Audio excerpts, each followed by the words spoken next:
We are going to talk about the 2025 financing supplements in this video, specifically the conventional loan. So on the conventional loan supplement, you're going to see up at the top, there's the property identifier. This is going to be the same as the contract. Make sure that you have the complete mailing address and that it's verified through the post office, which is USPS.com. You can verify and make sure that's correct so the underwriters don't kick it back.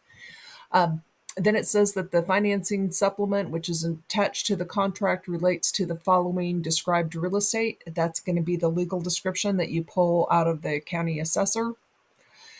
For a conventional loan, the loan amount is going to be on the approval letter. Typically, conventional loans are 80% loans, but there are some that are 90%, and there's even a handful if you've got ideal credit for 95%.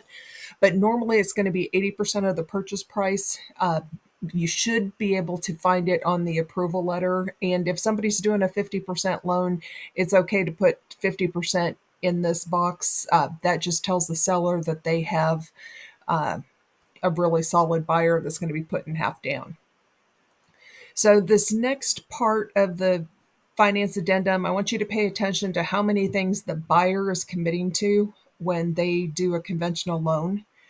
It says that the buyer shall either, and they're either going to do A or B, which we'll talk about here in a minute, but they're going to pay all of their initial loan fees, their credit report fees. They're going to tell the lender to start the process immediately. And then they're also going to tell the lender to issue a written statement of conditional loan approval within however many days of the time reference date regarding the following. So the buyer is committing to a lot when they use a conventional loan, and we need to make sure that the buyer is aware of that and that they hit these deadlines, because if they miss the deadline specifically on the conditional loan approval, that gives the seller the opportunity to give notice to cancel the contract. So again, up at the top, we've got they're going to instruct the lender to send a written statement of conditional loan approval. The conditional loan approval is going to cover four things: that they've reviewed the buyer's creditworthiness and that they have the income and funds to close. They've confirmed that the buyer's paid the initial processing fees, the appraisal has been ordered, and that the loan is not subject to the sale or the closing of another property that the buyer has. So this is why the pre-approval letter does not work, because they never order the appraisal before they have a contract. So the pre-approval letter is not going to contain item 3 of this conditional loan approval. There's also a lot of times that somebody will get pre-approved, but the bank has not verified their income yet, which they should, but it doesn't always happen, or the funds necessary to close. So we want to make sure that all 4 of those things are done so that you're protecting the seller if it's your listing, or that you're protecting the buyer and not giving the seller the opportunity to back out of the contract.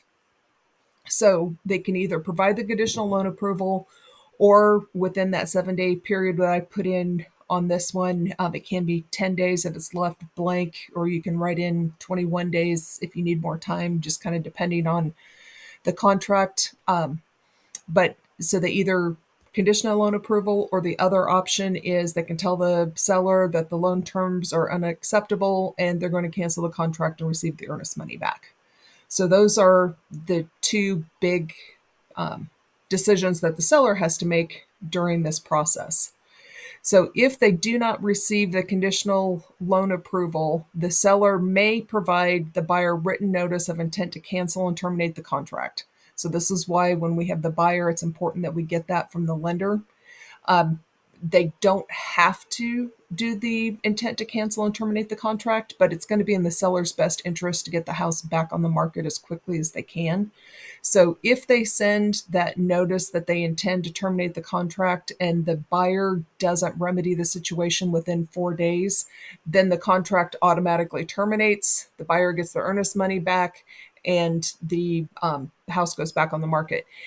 If they do send the conditional loan approval, then everything continues to move forward. So the seller doesn't cancel the contract and go back on the market immediately. The buyer does have a window of time to get the conditional loan approval to the listing agent, to the seller, but they need to move pretty quick if they haven't already started that process.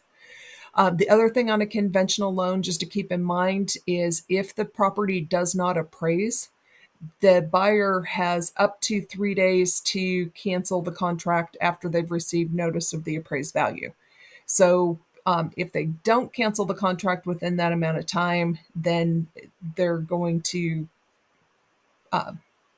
probably end up not being able to fulfill the contract just based on not being able to get the loan. But they need to let the seller know, and if if the seller doesn't agree to reduce the cost, or they don't come to a meeting of the minds, then the contract is canceled and the abstract's returned to the seller, the earnest money is returned to the buyer.